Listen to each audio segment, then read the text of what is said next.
ولا تنکحوا المشرکات حتی یؤمنن، اور مشرک عورتوں سے نکاح نہ کرو جب تک کہ وہ ایمان نہ لے آئیں۔ وَلَأَمَةٌ مُؤْمِنَةٌ خَيْرٌ مِّن مُشْرِكَةٍ وَلَوْ أَعْجَبَتْكُمْ، ایک مومنہ خواہ وہ لونڈی ہو وہ بہتر ہے ایک مشرکہ سے خواہ وہ آزاد عورت ہو، وَلَوْ أَعْجَبَتْكُمْ، اور مزید یہ کہ وہ تمہیں اچھی بھی لگتی ہو۔ وَلَا تُنكِحُوا الْمُشْرِكِينَ، اور نہ اپنی عورتوں کا نکاح کرو، نکاح میں دو اپنی عورتوں کو، اپنی بیٹیوں کو مشرکوں کے، حتیٰ یؤمنوا، جب تک کہ وہ ایمان نہ لے آئیں۔ وَلَعَبْدٌ مُّؤْمِنٌ خَيْرٌ مِّن مُشْرِكٍ وَلَوْ أَعْجَبَكُمْ، مسلمان اگر غلام ہے تو وہ بھی بہتر سمجھو مشرک سے جو آزاد ہے اور وہ تمہیں پسند بھی ہے، مالدار بھی ہے یا اور بھی ہے، اس کے اندر دوسرے پہلو بھی ہیں۔ اولئک یدعون الی النار، دیکھو وہ جو ہے وہ پکار رہے ہیں، آگ کی طرف بلا رہے ہیں، تمہیں بھی لے جائیں گے، تمہاری اولاد کو بھی لے جائیں گے۔ واللہ یدعو الی الجنۃ والمغفرۃ باذنہ، اللہ تمہیں بلا رہا ہے جنت کی طرف اور مغفرت کی طرف اپنے حکم سے۔ وَيُبَيِّنُ آیاتہ للناس لعلہم یتذکرون، اور اللہ اپنی آیات واضح کر رہا ہے لوگوں کے لیے تاکہ وہ نصیحت اخذ کریں۔ وَيَسْأَلُونَکَ عَنِ الْمَحِیض، اور وہ عورتوں کے ایام ماہواری کے بارے میں آپ سے سوال کر رہے ہیں۔ قُلْ هُوَ اذًا، کہہ دیجئے وہ ایک ناپاکی بھی ہے اور ایک تکلیف کا مسئلہ بھی ہے۔ فَاعْتَزِلُوا النِّسَاءَ فِي الْمَحِیض، تو حیض کی حالت میں اگر تمہاری بیویاں ہوں تو ان سے علیحدہ رہو، مقاربت نہ کرو۔ وَلَا تَقْرَبُوهُنَّ حَتَّى يَطْهُرْنَ، اور ان سے مقاربت نہ کرو یہاں تک کہ وہ پاک ہو جائیں۔ فَإِذَا تَطَهَّرْنَ، اور جب وہ خوب پاک ہو جائیں، فَأْتُوهُنَّ مِنْ حَيْثُ أَمَرَكُمُ اللَّهُ، تو اب ان کی طرف جاؤ، جو بھی تمہیں تعلق قائم کرنا ہے کرو، جہاں سے کہ تمہارے رب نے تمہیں حکم دیا، اللہ نے حکم دیا ہے۔ یہ اللہ کا حکم کیا ہے؟ یہ ہے امر طبیعی، ہر انسان جانتا ہے، ہر حیوان کو معلوم ہے، وہ طبیعی شے ہے۔ لیکن یہ کہ اب عورتوں کے ساتھ بھی اگر انسان جو ہے وہ لواطت کا فعل شروع کر دے، قوم عمل لوط، تو ظاہر بات ہے کہ عمل قوم لوط تو وہ چیز جو ہے غلط ہے، وہ حرام ہے۔ یہ تو اللہ تعالیٰ نے جو بھی تمہاری فطرت میں ڈالا ہے راستہ، وہ در حقیقت من حیث امرکم اللہ، ان اللہ یحب التوابین و یحب المتطہرین، یقیناً اللہ محبت کرتا ہے بہت توبہ کرنے والوں سے اور بہت پاک بازی اختیار کرنے والوں سے، ان ناپاک چیزوں سے دور رہنے میں۔ نساؤکم حرث لکم، تمہاری بیویاں تمہارے لیے کھیتیوں کے مانند ہیں، جیسے کھیت میں بوتے ہو فصل کاٹتے ہو، بیویوں کے ذریعے سے اللہ تعالیٰ تمہیں اولاد عطا کرتا ہے۔ فاتو حرثکم انا شئتم، تو جو بھی کھیتی والی جگہ ہے ادھر تم جاؤ جدھر سے چاہو، یعنی اس میں یہ ہے کہ کوئی رکاوٹ نہیں ہے، وہ داہنی طرف سے بائیں طرف سے جدھر سے بھی ہو، لیکن ہو وہ فرج کے اندر، وہ وقت کے اندر معاملہ نہ ہو۔ فاتو حرثکم انا شئتم وقدموا لانفسکم، اور اپنے آگے کے لیے سامان کرو، یعنی اپنی اولاد۔ انسان جو ہے بڑھاپے کے لیے اس کا ایسٹ بنتی ہے اس کی اولاد۔ آج تو دنیا اولاد سے بھاگتی ہے، لیکن ایک زمانے میں تو اولاد جو ہے وہ عصائے پیری شمار ہوتی تھی۔ وَقَدِّمُوا لِأَنفُسَكُمْ وَاتَّقُوا اللَّهَ وَاعْلَمُوا أَنَّكُمْ مُلَاقُوهُ، اور اللہ سے کا تقوی اختیار کرو۔ اب یہ آپ دیکھیں گے کہ جو حکم بھی شریعت کا آئے گا بار بار تکرار کے ساتھ جو ہے اس میں تو تقوی کا ذکر بار بار آئے گا، کہ ایک قانون ہے اس کی قانونیت ہے، ایک ہے تقوی۔ قانون کی لاکھ پیروی کی جا رہی ہو، تقوی نہ ہو تو وہ قانون جو ہے وہ مذاق بن جائے گا، تماشا بن جائے گا۔ اس کے بعد مثالیں آئیں گی ابھی۔ وَاتَّقُوا اللَّهَ وَاعْلَمُوا أَنَّكُمْ مُلَاقُوهُ، اور اللہ کا تقوی اختیار کرو اور جان لو تمہیں اس سے مل کر رہنا ہے، حاضر ہونا ہے اس کے جناب میں۔ وَبَشِّرِ الْمُؤْمِنِينَ، اور اے نبی اہل ایمان کو بشارت دے دیجئے۔ وَلَا تَجْعَلُوا اللَّهَ عُرْضَةً لِأَيْمَانِكُمْ، ایک اور حکم آ گیا، اللہ تعالیٰ کا نام جو ہے وہ تختہ مشق نہ بنا لو اپنی قسموں کے لیے۔ قسم کھا بیٹھا میں تو اللہ کی قسم کھا بیٹھا ہوں، اب یہ قسم کھا بیٹھا اس لیے میں یہ کام نہیں کر سکتا، چاہے وہ نیکی کا کام تھا، کسی وقت غصے میں آدمی آ کر قسم کھا بیٹھتا ہے۔ حضرت ابو بکر صدیق نے بھی قسم کھا لی تھی۔ مستح ان کا ایک ایسا تھا مسلمان غریب جس کی وہ مدد کیا کرتے تھے، لیکن مستح بھی جب حضرت عائشہ پر تہمت میں ملوث ہو گیا تو حضرت ابو بکر نے قسم کھا لی کہ یہ بدبخت جس کی میں سرپرستی کرتا رہا یہ بھی میری بیٹی پر تہمت لگانے میں شامل ہو گیا، اب میں اس کی کبھی مدد نہیں کروں گا۔ یہ سورہ نور میں آئے گا، ان سے کہا گیا نہیں ایسا نہ کرو، تم اپنے نیکی کے دروازے کو کیوں بند کرتے ہو؟ قسم کھا لی، قسم کو کھول دو، کفارہ دے۔ وَلَا تَجْعَلُوا اللَّهَ عُرْضَةً لِأَيْمَانِكُمْ أَن تَبَرُّوا وَتَتَّقُوا، نیکی کا کام کرنے سے، تقوی کے کام سے رکنے کے لیے قسم کھا لینا۔ وَتُصْلِحُوا بَيْنَ النَّاسِ، اور اس سے کہ لوگوں کے مابین مصالحت کرو۔ اب آپ نے کسی دو بھائیوں کے درمیان جھگڑا تھا، مصالحت کی کوشش کی، آپ کی بات نہیں مانی گئی، اب اللہ کی قسم ہے صاحب اب میں آپ کے معاملے میں دخل نہیں دوں گا، اب میں تو قسم کھا بیٹھا۔ نہیں بھائی، اصلاح بین الناس جو ہے، اصلاح ذات البین، یہ کرتے رہو، اور ایسی قسم کھائی ہے اس کا کفارہ دے دو۔ واللہ سمیع علیم، اور اللہ تعالیٰ سننے والا اور جاننے والا ہے۔ لا یؤاخذکم اللہ باللغو فی ایمانکم، اللہ تعالیٰ مؤاخذہ نہیں کرے گا تم سے جو تم بغیر مقصد کے، بغیر عزم اور ارادے کے قسم کھا بیٹھتے ہو۔ یہ عربوں کا رواج ہے، واللہ باللہ کے بغیر ان کا کوئی جملہ شروع ہی نہیں ہوتا۔ تو یہ در حقیقت قسم کھانے کا ان کی اس وقت نیت نہیں ہوتی، بلکہ یہ ان کا ایک، جس کو ہم کہتے ہیں تقیہ کلام ہے، ان کا ایک اسلوب ہے گفتگو کا، واللہ باللہ ہے، تو اس پر مؤاخذہ نہیں ہے۔ وَلَٰكِن يُؤَاخِذُكُم بِمَا كَسَبَتْ قُلُوبُكُم، ہاں جو تم نے ارادہ کر کے، تمہارے دلی ارادے کے ساتھ جو تم نے قسم کھائی ہے، پھر اس پر مؤاخذہ ہوگا، اس سے توڑو گے، اس کا ایک کفارہ ہے، وہ بعد میں آئے گا۔ وہ کفارہ جو ہے وہ پھر سورہ مائدہ کے اندر آ جائے گا۔ میں نے عرض کیا تھا کہ یہ اصل میں سورہ بقرہ میں بلو پرنٹ آ رہا ہے شریعت اسلامی کا، اور اس کے جو اصل چیزیں ہیں وہ پوری تکمیلی احکام وہ پھر آخر میں آئیں گے، کچھ سورہ نساء میں، کچھ سورہ مائدہ میں۔ واللہ غفور حلیم، اللہ غفور ہے، بخشنے والا ہے، اور حلیم ہے، فوراً نہیں پکڑتا، فوراً سزا نہیں دیتا، مہلت دیتا ہے کہ اصلاح کر لو۔ للذین یولون من نسائہم تربص اربعۃ اشہر، اب یہ بھی ایک قسم کھا لی جاتی تھی کہ کسی وقت کسی مرد نے، کسی شوہر نے قسم کھا لی اب میں اپنی بیوی کے قریب نہیں جاؤں گا، ناراض ہو گئے، غصہ آ گیا، میں تمہارے سے کوئی تعلق نہیں رکھوں گا، یہ ایلا کہلاتا تھا۔ حضور نے بھی ایلا فرمایا تھا اپنی ازواج مطہرات سے، جب انہوں نے کچھ زیادہ نفقے کا مطالبہ کیا تھا کہ اب عام مسلمانوں کے ہاں بھی خوشحالی آ گئی ہے تو اب ہمارے اوپر یہ سختی کیوں ہے، ہمارا بھی جو نفقات ہیں، ہمارا جو خرچ ہے، وظائف ہیں، بڑھائے جائیں۔ اس پر حضور نے پھر ایلا کیا، اس کا ذکر ہے، وہ بعد میں آئے گا۔ لیکن وہاں عام طور پر لوگ قسم کھا کے بیٹھ جاتے تھے، اب قسم کھا لی ہے، پچھتا بھی رہے، کیا کریں، قسم کھا چکے، اب بیوی کے پاس کیسے جائیں؟ اب وہ بیوی معلق ہے، نہ وہ شادی شداؤں میں ہے اور نہ وہ علیحدہ ہے، آزاد ہے۔ للذین یولون من نسائہم تربص اربعۃ اشہر، 4 مہینے کے لیے تو وہ انتظار کیا جا سکتا ہے۔ فإن فاؤوا، اس دوران میں اگر وہ لوٹے، اپنی قسم کو ختم کرے اور رجوع کر لیں، تعلق کے زن و شوق قائم کریں، فإن اللہ غفور رحیم، تو اللہ تعالیٰ غفور و رحیم ہے۔ وإن عزموا الطلاق، اور اگر وہ طلاق کا ارادہ کر چکے ہوں کہ واقعتاً اب ان سے سیپریشن ہی ہے، فإن اللہ سمیع علیم، تو اللہ تعالیٰ سننے والا، جاننے والا ہے۔ یعنی یہ کہ 4 مہینے سے زیادہ معلق نہ رکھو کسی کو، یا ادھر یا ادھر، یا فیصلہ کرو اور اسے فارغ کرو، اور یا پھر یہ کہ اپنی وہ قسم ختم کرو اور اس کا جو بھی کفارہ ہے وہ ادا کرو۔ اسی پر غالباً قیاس کیا تھا، بلکہ ساتھ ہی سیرت میں آتا ہے کہ حضرت عمر نے حضرت حفصہ سے پوچھ بھی لیا تھا۔ حالانکہ دیکھیے کہ باپ اور بیٹی کا معاملہ ہو رہا ہے، اور باپ بیٹی سے سوال کر رہا ہے، دین کے معاملے میں حیا اور شرم کی بات نہیں ہوتی۔ ان اللہ لا یستحی ان یضرب مثلا ما بعوضۃ فما فوقها، تو یہ کہ جو لوگ جہاد پر جاتے تھے، کچھ سال بھر گھر واپس نہیں آ رہا، اب ایک طرف تو ان پر مشقت ہے، وہ بیویوں سے دور ہیں، اہل و عیال سے دور ہیں، ادھر عورتیں جو ہیں وہ بغیر شوہروں کے جو وقت گزار رہی ہیں، تو پوچھا کہ کتنا عرصہ تم سمجھتی ہو کہ ایک عورت اپنی عصمت اور عفت کو سنبھال کر اپنے شوہر کا انتظار کر سکتی؟ تو حضرت حفصہ نے کہا 4 ماہ۔ اب میں سمجھتا ہوں شاید انہوں نے اسی پر کہا ہو کہ یہ معلق رکھنے کا حکم بھی قرآن مجید میں جو ہے زیادہ سے زیادہ اس کی مہلت 4 مہینے ہے۔ والمطلقات یتربصن بانفسهن 3 قروء، اور جنہیں طلاق دے دی جائے ان پر لازم ہے کہ وہ اپنے جیوں کو روکے رکھیں 3 حیض تک، یہ عدت ہے۔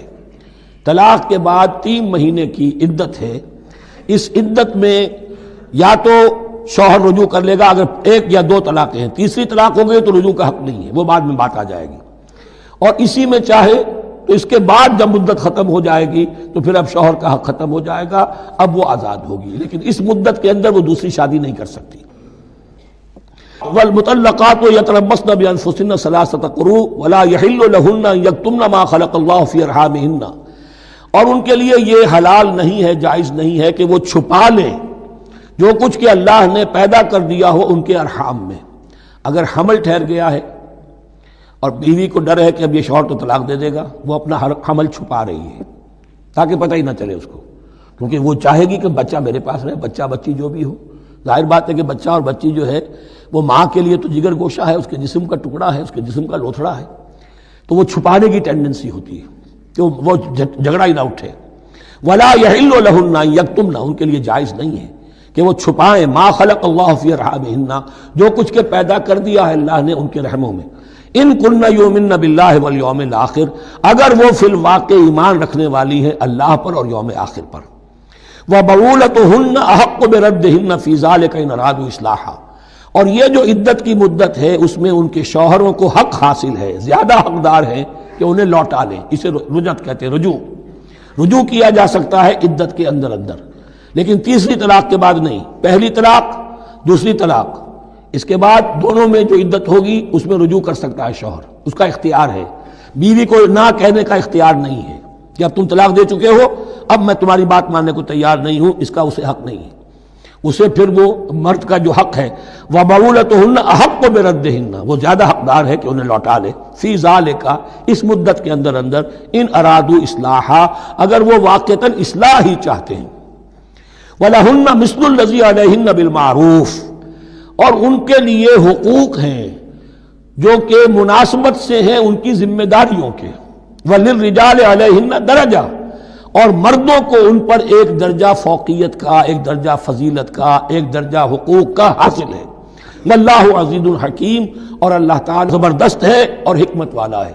یہ آیت اصل میں اس زمانے میں بہت مس انٹرپریٹ ہوئی ہے اور بعض مترجمین نے بھی ترجمہ غلط کیا ہے، یعنی اس کا یہ ترجمہ کرنا لہن مثل الذی علیہن، ان کے بھی حقوق مردوں پر ویسے ہی ہیں جیسے مردوں کے حقوق ہیں ان پر، تو یہ تو مساوات ہو گئی، اور مساوات جو اسلامی شریعت میں مرد اور عورت کے درمیان، شوہر اور بیوی کے درمیان نہیں ہے۔ مراد کیا ہے؟ لام اور اعلیٰ کا جو استعمال ہوتا ہے عربی میں، لام کسی کے حق کے لیے اور اعلیٰ کسی کی ذمہ داری کے لیے، لہن ان کے لیے حقوق ہیں، مثل الذی علیہن جیسے کہ ان پر ذمہ داریاں ہیں، اللہ تعالیٰ نے جیسے ذمہ داری مرد پر ڈالی ہے ویسے حقوق اس کو دیے ہیں، جیسی ذمہ داری عورت پر ڈالی ہے اس کی مناسبت سے کورسپونڈنگلی پروپورشنیٹ جو ہے اس کو بھی حق دے دیے ہیں، اور اس بات کو کھول دیا مساوات کہاں سے آئے گی جب کہہ دیا وَلِلرِّجَالِ عَلَيْهِنَّ درجہ، اور مردوں کو ان پر ایک درجہ حاصل ہے، فوقیت کا درجہ حاصل ہے، واللہ عزیز الحکیم۔ اب یہ تمہیں پسند ہو تب بھی اور ناپسند ہو تب بھی اللہ تعالی عزیز ہے، حکیم ہے، وہ سب کچھ جاننے والا ہے، اور وہ زبردست ہے جو چاہے حکم دے، اور حکیم ہے، حکمت والا ہے، اس کا حکم حکمت پر مبنی ہے۔ بارک اللہ لی ولکم فی القرآن العظیم ونفعنی وإیاکم بالآیات والذکر الحکیم۔ اعوذ باللہ من الشیطان الرجیم، بسم اللہ الرحمن الرحیم۔ الطلاق مرتان فإمساک بمعروف او تسریح بإحسان، صدق اللہ العظیم۔ پچھلی نشست میں جو مضامین آئے تھے ان میں سے ایک کے بارے میں مجھے احساس ہوا کہ میں نے ایک بات شروع کی تھی لیکن نامکمل رہ گئی۔ آیت الاختلاف کے بارے میں نے عرض کیا تھا کہ وحدت ادیان کے فلسفے کا ایک جز صحیح ہے، ایک غلط ہے۔ صحیح جز کی وضاحت تو ہو گئی کہ یہ تمام جتنے بھی دنیا میں مذاہب ہیں اور دین ہیں یہ سب اسی دین حق سے نکلی ہوئی شاخیں ہیں۔ دین حق سے پگڈنڈیاں مڑی ہیں، صراط مستقیم سے پگڈنڈی مڑی ہے، کوئی بہت دور نکل گئی اور اس کا یوں سمجھیے کہ پہچانی ہوئی صورت بھی پہچانی نہیں جاتی، اتنی دور ہو گئی کہ اس کا اس دین حق کے ساتھ اب کوئی رشتہ نظر ہی نہیں آتا۔ کچھ اتنے دور نہیں ہوئے، قدرے قریب رہے، لیکن سب کی بنیاد ایک ہے۔ ظاہر بات ہے کہ حضرت آدم کی نسل سے بات شروع ہوئی ہے، حضرت آدم کی اولاد ایک ہی امت تھی، یہ تفرقے جو بھی ہوئے بعد میں ہوئے ہیں۔ تو وحدت ادیان اس اعتبار سے صحیح ہے کہ دنیا میں تمام ادیان، تمام نظام، تمام مذاہب جو ہیں وہ در حقیقت ایک ہی دین حق کی بگڑی ہوئی شکلیں ہیں، بدلی ہوئی شکلیں ہیں، لیکن اسی سے نکلی ہوئی شاخیں ہیں جنہوں نے شکلیں اپنی بدل لی ہیں۔ غلط حصہ یہ کہ اب جو یہ سب کچھ موجود ہے ان کو ایک کہنا یہ جہالت ہے۔ اب ان کو ظاہر بات ہے کہ ان کی شکلیں اتنی ہو چکی ہیں مختلف ایک دوسرے سے، اور اتنی ان میں تحریفات ہو چکی ہیں، اتنا تغیر و تبدل ہو چکا ہے کہ اب ان کو ایک کہنا موجودہ شکل میں یہ در حقیقت فتنہ ہے اور جہالت ہے۔ دوسری بات جو آخری مضمون آیا تھا 28ویں رکوع میں، دیکھیے اس کی ایک تمہید ہے، وہ سمجھ لیجئے۔ انسانی تمدن کا اہم ترین اور بنیادی ترین مسئلہ کیا ہے؟ تمدن کا ایک ہے انسانی زندگی کا مسئلہ۔ انسانی زندگی کا سب سے بڑا پہلا مسئلہ وہی ہے کہ جو حیوانی زندگی کا بھی ہے، اپنی مادی ضروریات، پیٹ کھانے کو مانگتا ہے، سب سے پہلے یہی ہے، اس میں کوئی شک نہیں۔ لیکن اس کے بعد جب دو انسان ملتے ہیں اور اس سے تمدن شروع ہوتا ہے، اس کا سب سے بڑا مسئلہ ہے انسان کی شہوت۔ اللہ نے دو جنسیں بنا دی ہیں، مرد ہیں، عورت ہیں، اور ان دونوں کے درمیان تعلق سے نسل آگے چلتی ہے۔ اب اس معاملے کو کیسے ہارنس کیا جائے، کیسے منظم کیا جائے، یہ جذبہ بہت پوٹنٹ ہے۔ جو فرائڈ نے کہا ہے، بس وہ یوں سمجھیے کہ ذرا زیادہ مرچ مسالہ لگا دیا، ورنہ اس میں کوئی شک نہیں کہ یہ بہت ہی پوٹنٹ جذبہ ہے انسان کا۔ انسٹنکٹ جو ہے، سیکس کا انسٹنکٹ، وہ بہت مضبوط ہے، بہت قوی ہے۔ لیکن جو شے جتنی قوی ہو اتنا ہی اسے پھر، جو گھوڑا جتنا منہ زور ہو اتنا ہی اس کو لگام دینا جو ہے وہ آسان نہیں ہوتا، اس کے لیے پھر مشقت کرنی پڑتی ہے۔ تو اب اگر تو اس سیکس کو اوپن کر دیا جاتا، کھلا سیکس، فری سیکس، آج کل یہ لفظ استعمال ہوتا ہے، فری سیکس، کیوس ہوتا، تمدن میں فساد ہو جاتا۔ اس کے لیے شادی کا معاملہ کہ ایک عورت کا ایک مرد کے ساتھ رشتہ رہے، سب کو معلوم ہو کہ یہ اس کی بیوی ہے، یہ اس کا شوہر ہے، تاکہ اس طریقے سے نسب کا معاملہ بھی چلے اور ایک خاندانی ادارہ وجود میں آئے۔ ورنہ تو خاندانی ادارہ بس کیسے وجود میں آئے گا؟ فری سیکس میں تو خاندانی ادارہ وجود میں آ ہی نہیں سکتا۔ تو شادی کا، نکاح کا یہ رشتہ جو ہے، یہ اللہ تعالیٰ نے اختیار کیا اور یہ انسانوں کو سکھایا۔ اب اس میں مرد اور عورت کیا بالکل برابر ہیں؟ اس سے بڑی حماقت کوئی نہیں، اس لیے کہ کسی بھی ادارے کے دو برابر کے سربراہ نہیں ہو سکتے۔ اتنی موٹی بات ہے کہ اگر آپ کسی ایک محکمے کے دو ڈائریکٹر بنا دیں، بات غلط ہو جائے گی، خراب ہو جائے گی۔ ایک ڈائریکٹر، مینیجنگ ڈائریکٹر، دوسرے 10 ڈائریکٹر بنا دیجیے آپ، لیکن اوپر ایک ہوگا، جنرل مینیجر ایک ہوگا، ڈپٹی مینیجر 10 رکھ دیجیے۔ ہر ادارے میں اگر نظم قائم کرنا ہے تو ایک اوپر ٹاپ پر ہونا چاہیے۔ لہذا جب ایک مرد اور ایک عورت، مرد اور عورت انسان ہونے کے ناطے بالکل برابر ہیں، ایک ہی باپ کے نطفے سے بیٹا بھی ہے، بیٹی بھی ہے، ایک ہی ماں کے رحم میں بھائی نے بھی پرورش پائی ہے اور بہن نے بھی، اس اعتبار سے وہ برابر ہیں۔ شرف انسانیت میں، نوع انسانی کی حیثیت سے، human dignity and honour, they share both equally, absolutely equally. لیکن جب ایک مرد اور ایک عورت مل کر خاندان کے بنیاد رکھتے ہیں تو اب یہ برابر نہیں رہے۔ جیسے انسان سب برابر ہیں، لیکن چپڑاسی اور افسر برابر نہیں ہے، اس کے کچھ اور اختیارات ہیں، اس کے کچھ اور اختیارات ہیں، اس کے کچھ اور فرائض ہیں، اس کے کچھ اور فرائض ہیں۔ اس طریقے سے اس رشتے کے معاملے میں، اور یہ بھی نوٹ کر لیجئے کہ یہی وجہ اس قدر تفصیل کے ساتھ سب سے پہلے احکام قرآن میں دیے جا رہے ہیں اسی آئلی قوانین کے متعلق۔ لیکن تمدن کی جڑ بنیاد یہ ہے، یہاں سے خاندان بنتا ہے، اور خاندانوں کے اجتماع کا نام معاشرہ ہے۔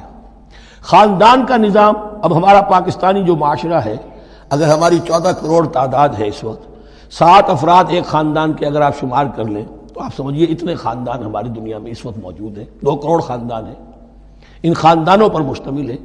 خاندان کا ادارہ مستحکم ہوگا، معاشرہ مستحکم ہو جائے گا۔ خاندان کے ادارے میں صلاح ہوگی، فلاح ہوگی، معاشرے میں صلاح و فلاح آئے گی۔ وہاں فتور ہوگا، فساد ہوگا، بے چینی ہوگی، ظلم ہوگا، ناانصافی ہوگی، وہاں کنفلکٹس ہوں گے، میاں اور بیوی میں جو ہے جھگڑے ہو رہے ہوں گے تو اولاد کی تو جو ہے پھر وہاں تربیت صحیح نہیں ہو سکتی، ان کی تربیت میں منفی چیزیں شامل ہو جائیں گی۔ تو یہ ساری چیزیں جس کی وجہ سے بڑی تفصیل سے قرآن مجید میں احکام دیے گئے ہیں، آئلی قوانین۔ ان میں جہاں تک یہ معاملات ہے، طلاق کا معاملہ ہے، اس میں برابر نہیں ہے۔ شادی کرنے میں عورت کو بھی حق ہے، وہ شادی سے انکار کر دے، جبر نہیں کیا جا سکتا۔ ایک مرتبہ وہ نکاح میں آ گئی ہے تو اب شوہر کا پلڑا بھاری ہے، شوہر اسے طلاق دے سکتا ہے، اگر ظلم کے ساتھ دے گا اللہ کے ہاں جواب دہی کرے گا اور پکڑ ہو جائے گی، لیکن اختیار ہے۔ وہ خود طلاق نہیں دے سکتی، البتہ طلاق حاصل کر سکتی ہے، خلا جسے ہم کہتے ہیں، وہ عدالت کے ذریعے سے، بڑوں کے ذریعے سے، رشتہ داروں کے ذریعے سے خلا کرے، لیکن طلاق دینے کا حق اس کو برابر نہیں ہے مرد کی طرح۔ اسی طرح اگر ایک طلاق دی تھی مرد نے اور اب یہ عدت پوری نہیں ہوئی ہے، وَبَعُولَتُهُنَّ أَحَقُّ بِرَدِّهِنَّ، اب وہ کہے تو نے طلاق دے دیا، میں تیرے گھر میں بسنے کو تیار نہیں ہوں، نہیں، اختیار مرد کا ہے، عدت کے اندر 3 مہینے کے اندر وہ اس کو واپس لے سکتا ہے، اس کو طلاق رجعی کہتے ہیں۔ یہ تمام چیزیں ایسی ہیں کہ بہرحال خواتین کو اچھی نہیں لگتی، اور آج کی دنیا میں تو جو یہ مرد و عورت کی مساوات کا سلسلہ ہے، یہ شیطان کا سب سے بڑا فلسفہ اور معاشرے میں فساد اور گندگی پیدا کرنے کا اس کا سب سے بڑا ہتھیار ہے۔ اور اب جو کچھ رہی صحیح اقدار ہماری ایشیا کے ممالک جو ہیں، زیادہ تر مسلمان ممالک ہیں، ان میں خاندانی نظام کی جو بچی کھچی شکل رہ گئی ہے اس کو برباد کرنے کے لیے یہ قاہرہ کانفرنس اور بیجنگ کانفرنس، اس ایشیا کا گھیراؤ دونوں طرف سے، مشرق سے اور مغرب سے، کہ عورت کو آزاد کرو، عورت کو اٹھاؤ، ایمینسیپیشن کے نام پر، آزادی کے نام پر، اور مرد و عورت کی مساوات کے نام پر، تاکہ خاندانی نظام ٹوٹ کر رہ جائے، جیسے کہ ان کے ہاں ٹوٹ چکا ہے خاندانی نظام نے۔ یہ کلنٹن صاحب نے کہا تھا اپنے سال 9 کے میسج میں کہ عنقریب ہماری قوم، امریکن نیشن، بہت جلد اس کی اکثریت حرامزادوں پر مشتمل ہوگی، born out of wedlock, وہ کسی شادی کے نکاح کے نتیجے میں کوئی وجود میں نہیں آئے ہیں، زنا کے نتیجے میں وجود آئی بھی قوم ہوگی۔ ون پیرنٹ فیملی رہ گئی ہے، ماں ہی باپ ہے اور وہی ماں ہے، اور وہ دونوں وہ جانتے ہی نہیں۔ اب وہاں بڑی ایک مہم اٹھ رہی ہے کہ ہر انسان کا حق ہے کہ اسے معلوم ہو کہ میرا باپ کون ہے۔ وہاں تو بہت سے لوگ پتہ ہی باپ کون ہے میرا، کیا پتہ۔ یہ تباہی ہے جو اس معاشرے پر آ چکی ہے، اور ہمارے ہاں بھی لوگ اسی معاشرے کی نقالی پر چل رہے ہیں۔ اور یہ نظریہ مساوات مرد و زن جو ہے یہ بہت ہی یوں سمجھیے کہ تابناک اور بہت اچھے الفاظ کے ساتھ سامنے آ رہا ہے۔ البتہ اس کا دوسرا رخ بھی ہے، اسلام نے عورت کو جو حقوق دیے ہیں بدقسمتی سے ہم مسلمانوں نے وہ بھی ان کو نہیں دیے۔ اس کی وجہ یہ ہے کہ ہمارے اوپر ہمارا ہانٹ کر رہا ہے ہمارا ہندوانہ پس منظر۔ ہندوؤں کے معاشرے میں عورت کی کوئی حیثیت نہیں، نہ اس کی وراثت کا حق ہے، نہ وہ بیوہ ہو جائے تو جینے کا حق تھا اس کو، وہ تو پھر ستی ہو جانا چاہیے اس کو، اس کے لیے تو زندگی کا حق بھی نہیں ہے، وراثت تو بہت دور کی بات رہی، کوئی پراپرٹی کا کوئی سوال نہیں، کسی طرح کی کوئی حیثیت نہیں، کوئی لیگل اینٹیٹی نہیں۔ لیکن ہم مسلمان تو ہو گئے، ہمارے آباء و اجداد، تربیت ہوئی نہیں، لہذا ہمارے اوپر وہی تصورات ہیں، عورت کو جو ہے پاؤں کی جوتی کی طرح سمجھنا۔ یہ جو کچھ ہم کر رہے ہیں ان کے جائز حقوق بھی انہیں نہیں دیتے، اس کے نتیجے میں ہم جو مغرب کا ہم پر حملہ ہے اس کو مؤثر کرنے میں گویا ہم مدد دے رہے ہیں۔ اگر ہم اپنی خواتین کو وہ حقوق نہیں دیں گے، اگر ان کے لیے جو اللہ نے جو مقرر کیا ہے وہ انہیں نہیں دیا جائے گا، تو ظاہر بات ہے کہ رد عمل میں پھر جو یہ نعرے ہیں اور بڑے خوشنما جو دعوت اٹھتی ہے وہ لازماً انہیں کھینچ کر لے جائے گی۔ تو اس طرف بھی خیال رکھیے، اور ہمارے ہاں دیندار گھرانوں میں خاص طور پر یہ بات ہوتی ہے، اس کو سمجھنا چاہیے کہ عورتوں کے کیا حقوق ہیں، ان کی دلجوئی کتنی کرنی چاہیے۔ حضور نے کیا فرمایا ہے؟ تم میں سے بہترین لوگ وہ جو اپنے گھر والوں کے لیے اچھے ہوں، بہترین لوگ وہ ہیں ان کے حقوق کا لحاظ ہو، ان کے ساتھ سلوک ہو، ان کی دلجوئی ہو، ان کے احساسات کا بھی پاس کیا جائے۔ البتہ جہاں شریعت کا اور دین کا معاملہ آ جائے، نتھنگ ڈوئنگ، سیدھی سیدھی بات، یہ تلوار کی طرح آپ ننگے ہو جائیں اس وقت کہ یہ معاملہ دین کا ہے، اس میں میں تمہاری کوئی رعایت نہیں کر سکتا، ہاں میرے معاملات کے اندر جو بھی تم چاہو میں نرمی کروں گا، یہ ہو سکتا ہے۔ بس اس کو ذہن میں رکھیے، یہ کڑوی گولی ہے۔ وَلَهُنَّ مِثْلُ الَّذِي عَلَيْهِنَّ بِالْمَعْرُوفِ وَلِلرِّجَالِ عَلَيْهِنَّ دَرَجَةٌ۔ اب درمیان کے الفاظ کو تو جدید جو ہمارے ہیں دانشور وہ لے لیتے ہیں، اوپر کا نہیں دیکھتے کہ بَعُولَتُهُنَّ أَحَقُّ بِرَدِّهِنَّ، برابری کہاں رہی؟ شادی کرتے ہوئے برابری ہے، عورت کہہ سکتی میں شادی نہیں کرتی، شادی نہیں ہوگی، اس وقت برابری ہے، دونوں کی رضامندی سے شادی ہوگی، یہ برابری ہے۔ لیکن جب ایک مرتبہ بیوی بن گئی اب برابر نہیں ہے۔ اب یہ فلسفہ جا کر پوری طرح بیان ہوگا سورہ نساء میں، اور الرجال قوامون علی النساء، یہ بات پھر وہاں آئے گی۔ اس کی تمہید ہے یہ کہ یہ کڑوی گولی ذرا خواتین کے حلق سے اترنی شروع ہو جائے۔ وَبَعُولَتُهُنَّ أَحَقُّ بِرَدِّهِنَّ، اور اسی طریقے سے وَلِلرِّجَالِ عَلَيْهِنَّ دَرَجَةٌ۔ البتہ اللہ نے جو ذمہ داریاں عورت کے حوالے کی ہیں، جس طرح کے اس کے فرائض ہیں ویسے ہی اس کے حقوق بھی ہیں، یہ ہے جو بات کہی جا رہی، لَهُنَّ مِثْلُ الَّذِي عَلَيْهِنَّ بِالْمَعْرُوفِ۔ اور یہ دنیا کا وہ اصول ہے کہ responsibilities and privileges they go together۔ کہیں آپ کا اگر ذمہ داری زیادہ تو حقوق اور اختیارات بھی زیادہ ہوں گے، ذمہ داری بہت ڈال دی، حقوق و اختیارات اتنے ہیں نہیں، آپ ذمہ داری ادا نہیں کر سکتے۔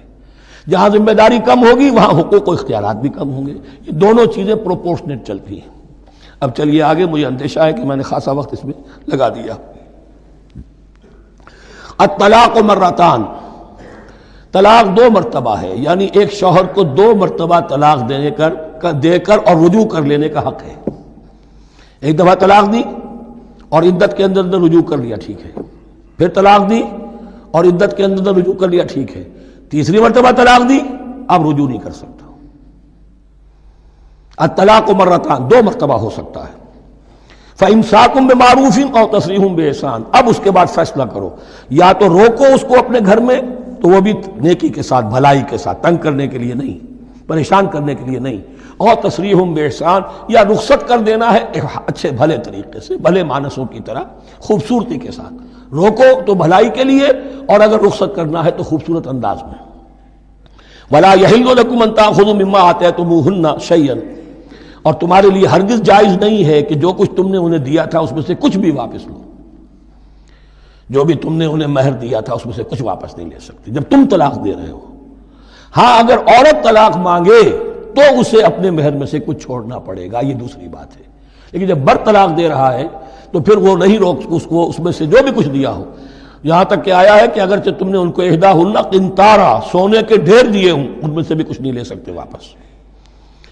وَلَا يَحِلُّ لَكُمْ أَن تَأْخُذُوا مِمَّا آتَيْتُمُوهُنَّ شَيْئًا إِلَّا أَن يَخَافَا أَن لَا يُقِيمَا حُدُودَ اللَّهِ، البتہ اگر وہ دونوں یہ سمجھیں کہ ہم حدود اللہ کو قائم نہیں رکھ سکیں گے۔ مراد کیا ہے کہ فیملی لائف کے ضمن میں جو اللہ نے احکام دیے ہیں، جو آداب ہیں، جو ان کے مقاصد ہیں، وہ ہمارے مابین اتنی موافقت مزاجی نہیں ہے کہ ہم ساتھ چل سکیں۔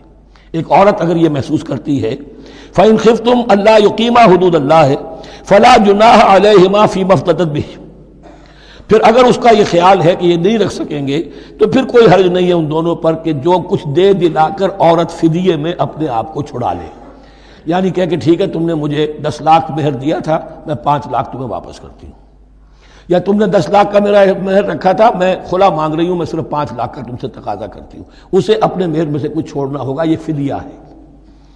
تلک حدود اللہ فلا تعتدوها، یہ اللہ کے حدود ہیں، ان سے تجاوز مت کرو۔ دیکھیے روزے وغیرہ کے ضمن میں فلا تقربوها، اور یہاں فلا تعتدوها، اس لیے کہ یہاں بڑے دھڑلے سے آدمی جو ہے وہ ان حدود کو پامال کر جاتے ہیں، قانون یہی رہ جاتا ہے، روح اس کی ختم ہو جاتی ہے۔ وَمَن يَتَعَدَّ حُدُودَ اللَّهِ فَأُولَٰئِكَ هُمُ الظَّالِمُونَ، اور جو اللہ کے حدود سے تجاوز کرتے ہیں وہی ظالم لوگ ہیں۔ فَإِن طَلَّقَهَا، اب اگر تیسری مرتبہ طلاق دے دی، الطلاق مرتان تو ہو چکا نا، اس کے بارے میں سارے احکام آ گئے، لیکن اب اگر دے دی مراد ہے تیسری مرتبہ، فَإِن طَلَّقَهَا فَلَا تَحِلُّ لَهُ مِن بَعْدِ حَتَّىٰ تَنكِحَ زَوْجًا غَيْرَهُ، تو اب وہ اس کے لیے جائز نہیں ہوگی جب تک کہ وہ عورت کسی اور شوہر سے شادی نہ کرے، اس کو حلالہ کہتے ہیں۔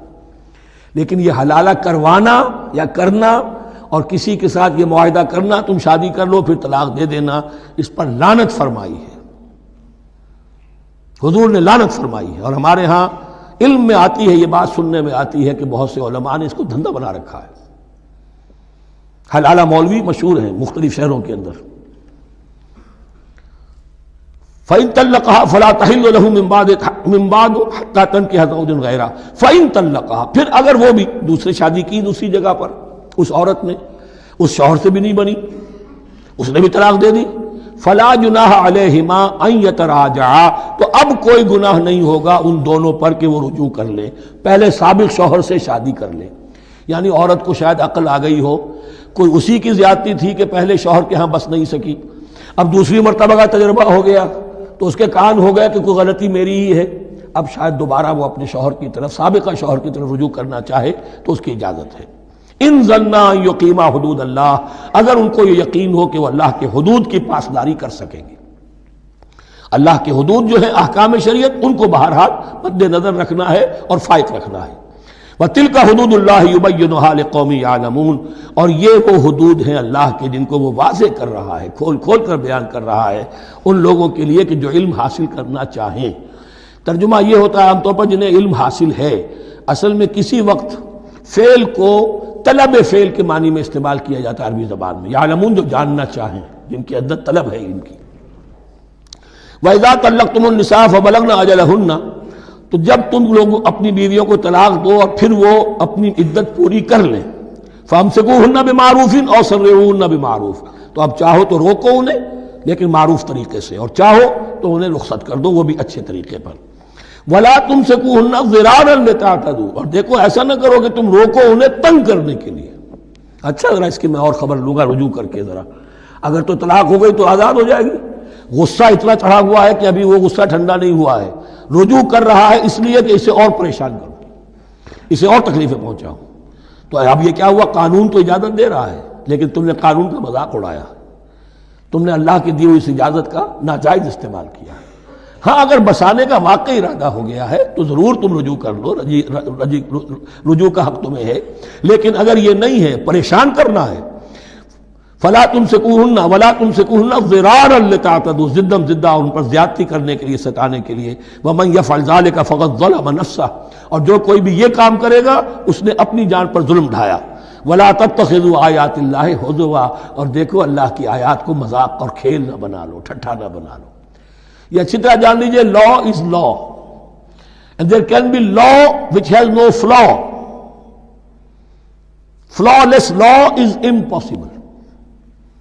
اس لیے تقوی، اللہ کا خوف ہر جگہ پر بار بار، ورنہ تم اللہ کی شریعت کا تماشا بنا دو گے، ٹھٹھا بنا دو گے۔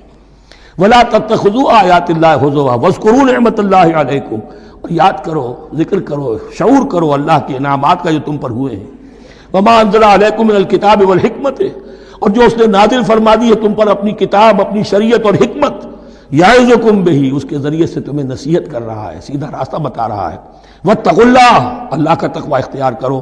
واعلموا ان اللہ بکل شیء علیم، اور جان لو کہ اللہ تعالیٰ کو ہر چیز کا حقیقی علم حاصل ہے۔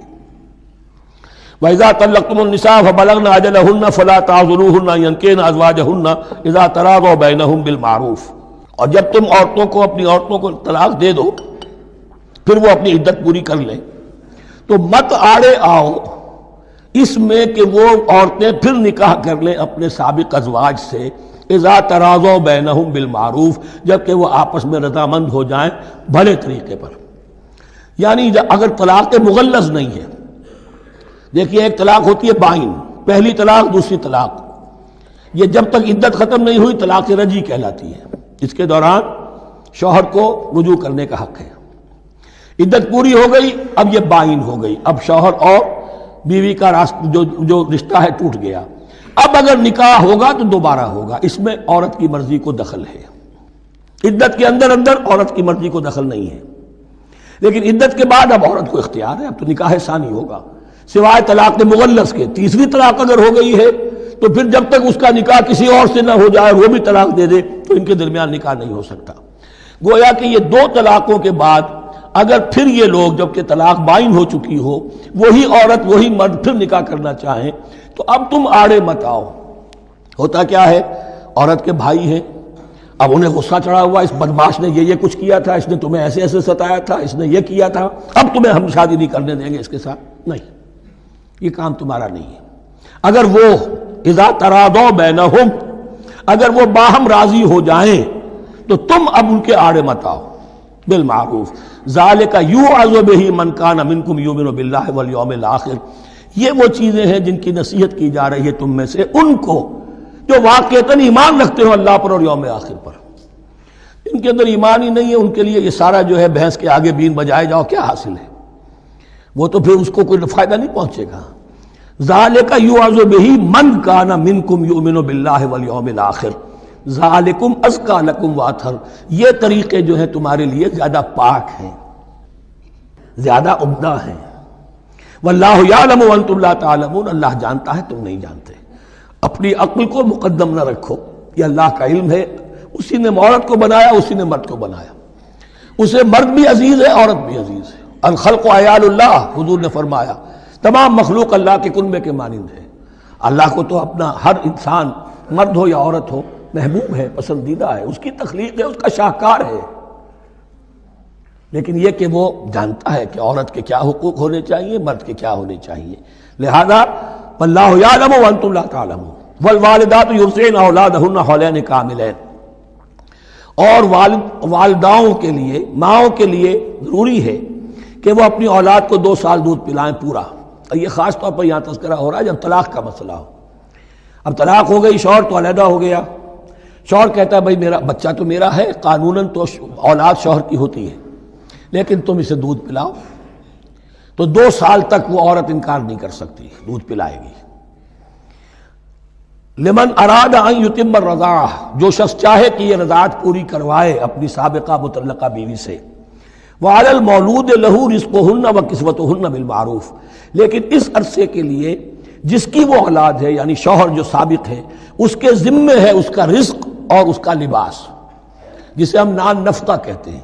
2 سال اگر اس نے دودھ پلانا ہے اس ماں نے، مطلقہ ماں نے اپنے طلاق دینے والے شوہر کے بیٹے کو یا بیٹی کو، تو اب اس عرصے کے دوران اس کا نان نفقہ اس کے ذمہ ہے، باپ کے ذمہ ہے، بالمعروف، بڑے طریقے سے۔ یعنی یہ کہ ایسا نہ ہو کہ ہے تو کروڑ پتی لیکن اب وہ اس کو بیوی کو مطلقہ کو وہ دینا چاہے نان نفقہ اپنی خادماؤں کی طرح کا، نہیں، وہ ہونا چاہیے معروف طریقے پر۔ لا تکلف نفس الا وسعها، کسی پر ذمہ داری نہیں ڈالی جاتی مگر اس کی وسعت کے مطابق۔ لا تضار والدۃ بولدها، نہ تو تکلیف پہنچائی جائے والدہ کو اپنے بچے کی وجہ سے، ولا مولود لہ بولدہ، نہ جس کا وہ اولاد ہے، جس کا وہ بیٹا یا بیٹی ہے یعنی باپ، نہ اس کو تکلیف پہنچائی جائے۔ کوئی لا ضرر ولا ضرار، حضور کی حدیث ہے، دونوں کے ساتھ منصفانہ سلوک کیا جائے۔ وعلی الوارث مثل ذلک، اب فرض کیجئے وہ شخص جو تھا طلاق دینے والا وہ تو مر گیا، تو وارث کے ذمے، اس کا جو وارث ہے اس کے ذمے نان نفقہ رہے گا، اس کے اپنے مرحوم والد کی اگر اولاد اس کی کسی مطلقہ بیوی کے پاس ہے 2 سال تک دودھ پلانے کے لیے۔ فَإِنْ أَرَادَا فِصَالًا، اب یہ بھی ہو سکتا ہے کہ وہ دونوں جو ہیں کہیں کہ سب میں تو دودھ نہیں پلاتی، یا یہ کہ وہ شوہر چاہے ان تراض منہما، دونوں راضی ہو جائیں کہ میں دودھ نہیں پلواتی، آپ دودھ چھڑوا دیجئے، وتشاور، آپس میں رضامندی اور مشورے سے، فلا جناح علیہما، اس میں بھی کوئی حرج نہیں۔ اگر دودھ چھڑوانا چاہیں، وہ کسی اور سے دودھ پلوانا چاہتے ہیں، کوئی دایا رکھ لی ہے اس سے دودھ پلوانا چاہتا ہے، ٹھیک ہے، لیکن ہونا چاہیے جبر نہ ہو، ماں پر جبر نہ ہو۔ ان تراض منہما، دونوں کی رضامندی سے، وتشاور، اور مشورے سے، فلا جناح علیہما، تو پھر ان دونوں پر کوئی حرج نہیں ہے۔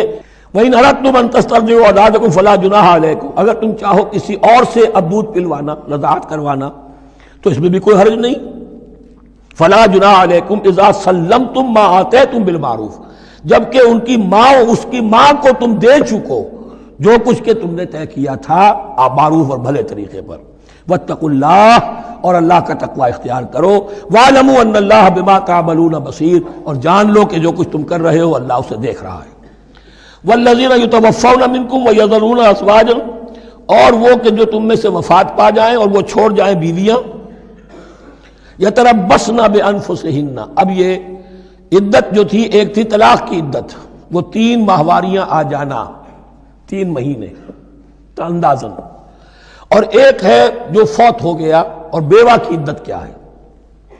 والذین یتوفون، جو تم میں سے وفات دے دیے جائیں، منکم، تم میں سے، ویذرون ازواجا، پیچھے بیویاں چھوڑ گئے ہوں، یتربصن بانفسہن 4 اشہر وعشرا، وہ روکے رکھیں اپنے نفسوں کو 4 مہینے اور 10 دن،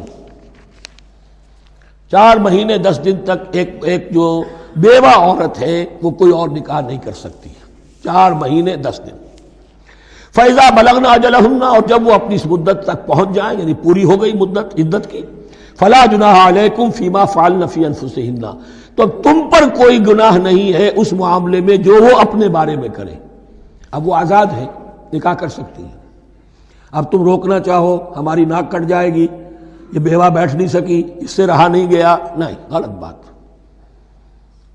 تمہارا کوئی اختیار نہیں۔ لا جناح علیکم فیما فعلن فی انفسہن بالمعروف، کرے نیک طریقے سے، بھلے طریقے سے، شریعت کے مطابق، قواعد شریعت کے مطابق، تو تمہارا اختیار نہیں ہے کہ روکو۔ واللہ بما تعملون خبیر، اور جو کچھ تم کر رہے ہو اللہ اس سے باخبر ہے۔ ولا جناح علیکم فیما عرضتم بہ من خطبۃ النساء واکننتم فی انفسکم، اب یہ انہی بیواؤں کا ذکر ہو رہا ہے، تم پر کوئی حرج نہیں ہے کہ جو تم اشارے میں کوئی بات اور پیغام دینا چاہو کسی بیوہ کو، اشارے کنائے میں، لیکن یہ کہ اس میں عدت کے دوران نکاح تو نہیں ہو سکتا، اشارے کنائے میں یہ کچھ بات کہی جا سکتی ہے کہ مجھے دلچسپی ہے، شاید میں کوئی بھی طریقہ اختیار کیا جائے۔ او اکننتم فی انفسکم، یا اپنے دلوں میں چھپائے رکھو، تو اللہ کو کوئی اعتراض نہیں۔ اس میں یہ کہ ظاہر بات ہے کہ ایک آدمی علم اللہ انکم ستذکرونہن، اللہ کے علم میں ہے تمہیں ان کا خیال تو آئے گا ہی، آخر یہ عورت تھی، بیوہ ہو گئی ہے، اب میں اس سے شادی کر سکتا ہوں، آپ کو رغبت ہے اس کی طرف نکاح کی، تو اب کوئی آدمی سوچے میرے دل میں خیال آ رہا ہے بیوہ کے بارے میں، میں تو گناہ گار ہو گیا، میرا دل گناہ گار ہو گیا، نہیں، یہ قانون فطرت ہے۔ علم اللہ انکم ستذکرونہن، اللہ کے علم میں ہے ان کا خیال تو تمہیں آئے گا ہی۔ ولکن لا تواعدوہن سرا، لیکن ایسا نہ کرو کہ ان سے معاہدہ کر لو خفیہ خفیہ، طے ہو جائے، بات پکی ہو جائے، سرًا الا ان تقولوا قولا معروفا، سوائے اس کے کہ کوئی معروف بات کہہ دی جائے جس سے انہیں اشارہ مل جائے بس۔ ولا تعزموا عقدۃ النکاح حتی یبلغ الکتاب اجلہ، اور مت باندھو گراہ نکاح کی جب تک کہ قانون شریعت اپنی مدت پوری نہ کر لے، یعنی عدت جب تک پوری نہ ہو جائے۔ اب یہاں دیکھیے حتی یبلغ الکتاب، کتاب سے مراد شریعت، قانون شریعت۔ کتاب سے مراد یہاں کیا ہے کہ جو بھی قانون آ چکا ہے کتاب کے اندر، 4 مہینے 10 دن کے بعد نکاح اس سے پہلے نہیں ہوگا۔ وَاعْلَمُوا أَنَّ اللَّهَ يَعْلَمُ مَا فِي أَنفُسِكُمْ فَاحْذَرُوهُ، اور جان لو کہ اللہ خوب جانتا ہے جو تمہارے دلوں میں ہے، پس اس سے ڈرو، اس کی پکڑ سے بچو۔ وَاعْلَمُوا أَنَّ اللَّهَ غَفُورٌ حَلِيمٌ، اور یہ بھی جان لو اللہ غفور بھی ہے، بخشنے والا بھی ہے، وہ خطا ہو گئی ہے استغفار کرو، توبہ کرو، اللہ معاف فرمائے گا۔ اور حلیم ہے، وہ فوراً نہیں پکڑتا بلکہ ڈھیل دیتا ہے، مہلت دیتا ہے، اگر چاہو تو تم توبہ کر لو۔ لا جناح علیکم ان طلقتم النساء ما لم تمسوهن او تفرضوا لهن فریضہ، تم پر کوئی گناہ نہیں ہے کہ تم ایسی بیویوں کو طلاق دے دو کہ جن کو نہ تو تم نے اب تک چھوا ہو اور نہ ان کے لیے مہر مقرر کیا ہو۔ یہ ہو جاتا تھا نکاح جو ہے بچپن میں بھی کر دیے جاتے تھے، لیکن ابھی کوئی نوبت نہیں آئی ہے، نکاح تو ہو گیا لیکن نہ کوئی مہر مقرر ہوا ہے نہ کوئی ان کی ملاقات ہوئی ہے، تو اگر ایسا کرو گے تو تم طلاق دے سکتے ہو۔ وَمَتِّعُوهُنَّ، لیکن شرافت کا تقاضا یہ ہے کہ جو لڑکی تم سے منسوب رہی ہے، اب اگر وہ رشتہ توڑ رہے ہو تو اسے کچھ دے دلا کر، اسے کچھ نہ کچھ متاع، کچھ سامان دنیاوی دے کر۔ متعوہن علی الموسع قدرہ وعلی المقتر قدرہ، جو وسعت والا ہے، جس کو کشائش حاصل ہے، غنی ہے، وہ اپنی حیثیت کے مطابق، اور جو تنگ دست ہے وہ اپنی حیثیت کے مطابق۔ متاعا بالمعروف، اور یہ ساز و سامان دینا جو ہے یہ بھی بھلے انداز میں ہو، ایسا نہ ہو جو خیرات دی جا رہی ہو۔ حقا علی المحسنین، یہ حق ہے محسنین پر، یہ سمجھے کہ ہم پر اللہ تعالیٰ کی طرف سے عائد کردہ یہ ذمہ داری ہے۔ وَإِن طَلَّقْتُمُوهُنَّ مِن قَبْلِ أَن تَمَسُّوهُنَّ وَقَدْ فَرَضْتُمْ لَهُنَّ فَرِيضَةً، اور اگر دوسری شکل یہ ہے کہ تم نے طلاق دی ایسی بیوی کو کہ جس کو تم نے چھوا تو نہیں ہے لیکن مہر مقرر ہو چکا تھا، فَنِصْفُ مَا فَرَضْتُمْ، تو اب آدھا مہر جو ہے جو تم نے فرض کیا تھا، جو طے کیا تھا، اس کا آدھا تو تمہیں دینا ہی دینا ہے۔ الا یعفون، الا یہ کہ وہ معاف کر دیں، ہمیں آدھا بھی نہیں چاہیے، یا چلیے ہمیں چوتھائی دے دیجئے۔ او یعفو الذی بیدہ عقدۃ النکاح، یا وہ اس کے اندر جو ہے سخاوت سے کام لے کہ جس کے ہاتھ میں نکاح کی گرہ ہے، گرہ تو مرد کے ہاتھ میں، وہ کھول سکتا ہے، عورت طلاق دے نہیں سکتی، لہذا کیوں نہ ایسا کرو کہ تم پورا ہی مہر دے دو۔